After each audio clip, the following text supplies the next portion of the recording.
حضرت علی اکبر علیہ السلام امام حسین علیہ السلام کے بڑے بیٹے تھے، جن کا چہرہ، بات کرنے کا انداز اور اخلاق نبی کریم صلی اللہ علیہ وآلہ وسلم سے بے حد مشابہ تھا۔ آپ کی عمر تقریباً 18 سال تھی اور آپ حسن و جمال، بہادری اور دینداری میں بے مثال تھے۔ امام حسین علیہ السلام جب کبھی اپنے نانا رسول اللہ کو یاد کرتے تو علی اکبر کے چہرے کی طرف دیکھتے اور ان کے حسن میں نبی کی جھلک پاتے۔ بسم اللہ الرحمن الرحیم۔ السلام علیکم ناظرین، آپ دیکھ رہے ہیں اویئر یو۔ 10ویں محرم کا دن تھا۔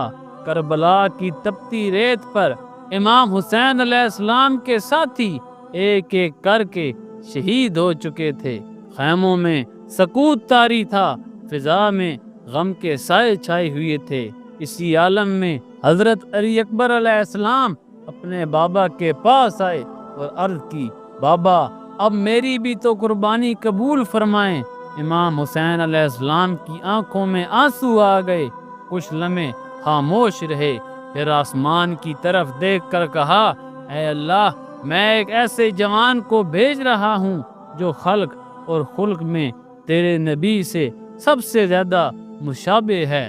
علی اکبر علیہ السلام نے جنگی لباس پہنا، تلوار سنبھالی، ماں، بہن، پھوپھی سب سے رخصت ہو کر میدان کی طرف روانہ ہوئے۔ جیسے ہی علی اکبر نے میدان میں قدم رکھا، یزیدی لشکر میں خاموشی چھا گئی۔ کئی چہروں پر خوف نمایاں ہو گیا، کیونکہ ان کے سامنے وہ جوان کھڑا تھا جس کی آنکھوں میں نبی کی جھلک تھی۔ علی اکبر نے دشمن پر دھاوا بولا، کئی دشمنوں کو واصل جہنم کیا۔ ان کی تلوار آندھی کی طرح چل رہی تھی، لیکن تپتی دھوپ، پیاس اور تھکن نے جسم کو نڈھال کر دیا۔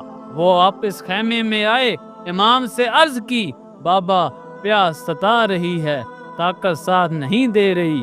امام حسین علیہ السلام نے فرمایا، بیٹا اگر پانی نہیں تو میرے سینے پر سر رکھو۔ علی اکبر نے کچھ دیر کے لیے والد کی گود میں سر رکھا، پھر اٹھے، تلوار تھامی اور دوبارہ میدان کی طرف چل دیے۔ اس بار یزیدی لشکر نے مل کر ان پر حملہ کیا۔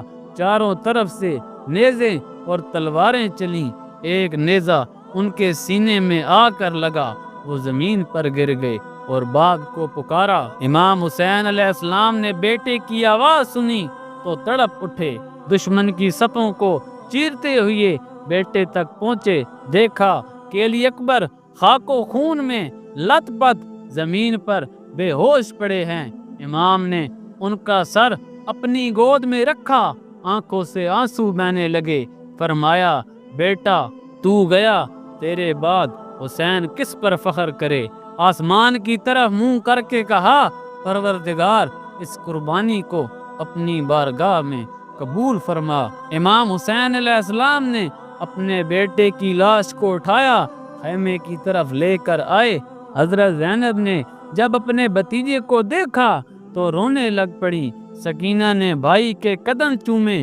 حضرت علی اکبر کی شہادت نے کربلا کے غم کو اور گہرا کر دیا۔ ان کا جسم کٹ گیا مگر سر جھکا نہیں۔ ان کی قربانی رہتی دنیا تک یاد رکھی جائے گی۔ ان کی جوانی خدا کی راہ میں قربان ہوئی۔ ان کا خون وفا، اطاعت اور حق پرستی کی علامت بن گیا۔ آج بھی جب محرم آتا ہے، دل علی اکبر علیہ السلام کے نام پر تڑپ جاتا ہے۔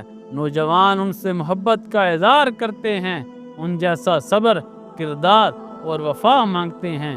حضرت علی اکبر علیہ السلام کی شہادت پر حسینی کے دل میں ایک چراغ کی مانند جلتی ہے، جو یہ سبق دیتی ہے کہ اگر حق کی راہ میں جان بھی دینا پڑے تو دیر نہ کرو، کیونکہ یہی اہل بیت کا پیغام ہے۔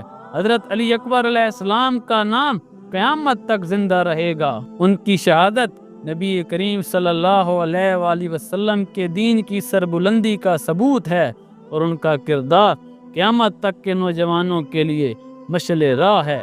اگر آپ کو آج کی ویڈیو پسند آئی ہو تو لائک کریں، شیئر کریں، چینل کو سبسکرائب کریں اور اگلی ویڈیو تک کے لیے اجازت دیجیے۔ اللہ حافظ، اللہ نگہبان۔